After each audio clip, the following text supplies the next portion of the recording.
We decided to leave our campsite at Lake Sheridan Shores in the Black Hills forest a few days early. And before we left, I thought it would be interesting to bring the drone out and film the path that we need to take, or at least part of the path we need to take in order to get out of here. Um, this video started from our campsite, and we're going to travel along this road to a turnaround loop and back up to the campsite. These campsites are angled for easy back in, but once you leave, you have to essentially continue down in the same direction because there's not enough room to turn and head back the way you came. So we need to come down this road, go around this loop, and head back out with our 40-foot, 13-foot tall fifth wheel in tow. The concern we have is these trees, some of which are pretty close to the road, and some of which have branches that are overhanging the road at a height lower than the height of our RV. The other thing we want to make sure we have plenty of room to take these corners, because anyone who's towed a fifth wheel will tell you is that the trailer will track inside of the truck when making a turn.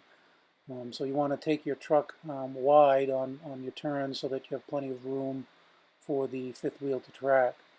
The thing that makes it even worse here is this road is only slightly wider than the width of a vehicle. So I guesstimate that we have about a foot or less on either side of the tires when traveling down the center of this road.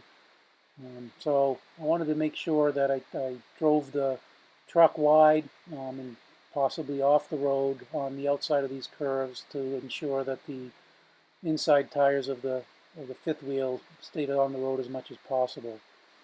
Doing that on this particular curve we're on right now wasn't too bad because the curve wasn't that sharp, but coming up ahead here is a much sharper curve, and the trash can you can see up here, or the trash bin, if you will, was originally right on the edge of the road. So when Amy and I brought our garbage here to throw it away, we pushed the bin further off the road so that we had plenty of room for me to take the truck a little wide here to get around this relatively sharp turn.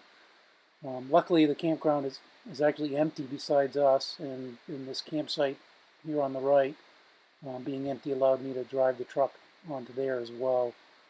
So what I originally thought would be a very difficult turn to make with the fifth wheel turned out to be fairly easy because of the available space on the outside edge of this curve.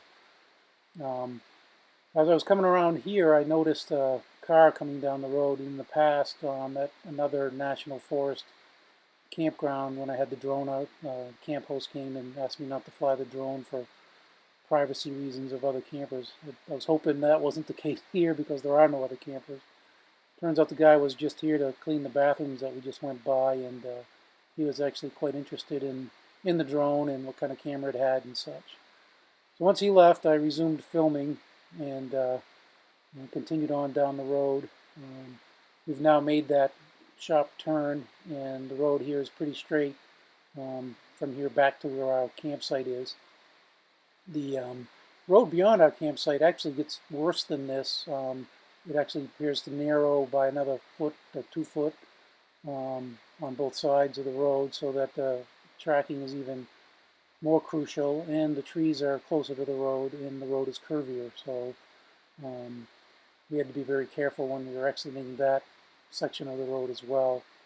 The campground is really nice. It's very secluded, very quiet. There's actually no cell reception whatsoever, so that was another reason why we decided to leave a little early. All the rain and the lack of cell reception and the inability to generate power due to the wooded lot and the lack of sun all contributed to our desire to leave a few days earlier than planned.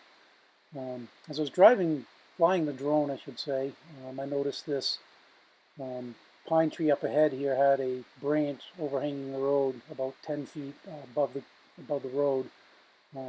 And as I mentioned, the 13-foot fifth wheel would have a problem with that. So we pulled this branch that you can see now in front off and tied it to the tree behind the one that it's attached to.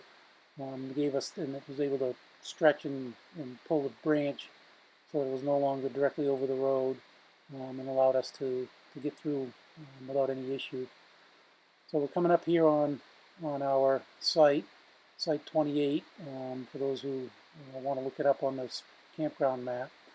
So again, a nice site, nice campground. It's just that all the rain and the lack of cell and the lack of power all leads us to want to get out of Dodge a little early.